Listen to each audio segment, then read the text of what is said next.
សុំបិទឆាកត្រឹមនេះដោយសារតែឥឡូវខ្ញុំជួបនារីត្រូវកាន់ដៃរួមផ្លូវកំដរទោះបីជាមានគេប្រាប់រឿងអតីតអាប់នាងជាមនុស្សល្អមិនល្អបច្ចុប្បន្នខ្ញុំសាងស្នេហ៍ស្មោះសរមិនស្ដាយក្រោយឡើយដែលខ្ញុំរៀ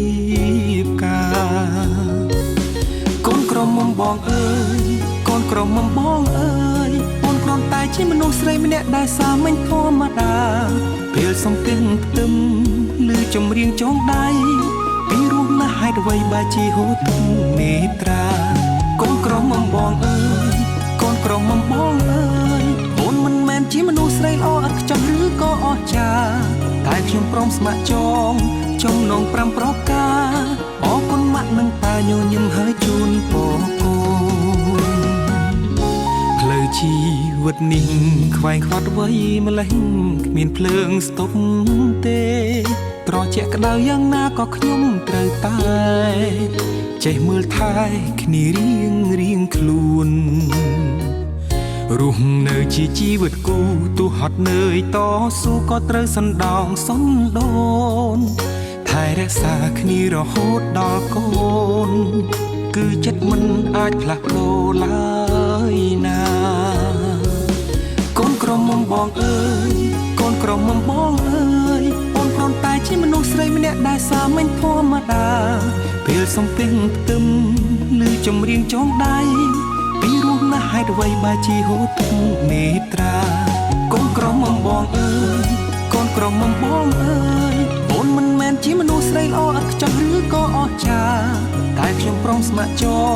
ចងនង5ប្រការអរគុណម៉ាក់និងតាញញឹមហើយជូនពរកូន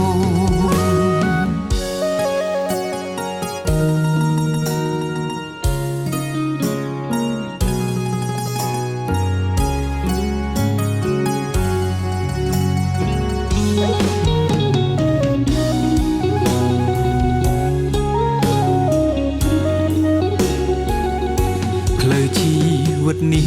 ខ្វែងខ្វាត់វ័យម្លេះគ្មានភ្លើងស្ទប់ទេត្រជាក់ក្តៅយ៉ាងណាក៏ខ្ញុំត្រូវតែចេះមើលថែគ្នារៀងខ្លួនរស់នៅជាជីវិតគូទោះហត់នឿយតស៊ូក៏ត្រូវសណ្ដោងសន្ដូនថែរក្សាគ្នារហូតដល់កូនគឺចិត្តមិនអាចផ្លាស់ប្ដូរឡើយណាកូនក្រមុំបងអើយកូនក្រមុំបងអើយអូនគ្រាន់តែជាមនុស្សស្រីម្នាក់ដែលសាមញ្ញធម្មតាពេលសំទិញផ្ទឹមឬចម្រៀងចងដៃពីរស់ណាស់ហេតុអ្វីបើជាហូរទឹកមេត្រាកូនក្រមុំបងអើយកូនក្រមុំបងអើយអូនមិនមែនជាមនុស្សស្រីល្អឥតខ្ចោះឬក៏អស្ចារ្យតែខ្ញុំព្រមស្ម័គ្រចងនង5ប្រការអរគុណម៉ាក់និងតាញញឹមហើយជូនពរកូ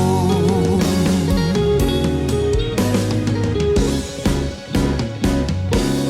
កូនក្រមុំបងអើយកូនក្រមុំបងអើយអូនគ្រាន់តែជាមនុស្សស្រីម្នាក់ដែលសាមញ្ញធម្មតាពេលសំទិញផ្ទឹមឬចម្រៀងចងដៃពីរស់ណាស់ហេតុអ្វីបើជាហូរទឹកមេត្រាកូនក្រមុំបងអើយកូនក្រមុំបងអើយអូនមិនមែនជាមនុស្សស្រីល្អឥតខ្ចោះឬក៏អស្ចារ្យតែខ្ញុំព្រមស្ម័គ្រចងនង5ប្រការអរគុណម៉ាក់និងតាញញឹមហើយជូនពរកូន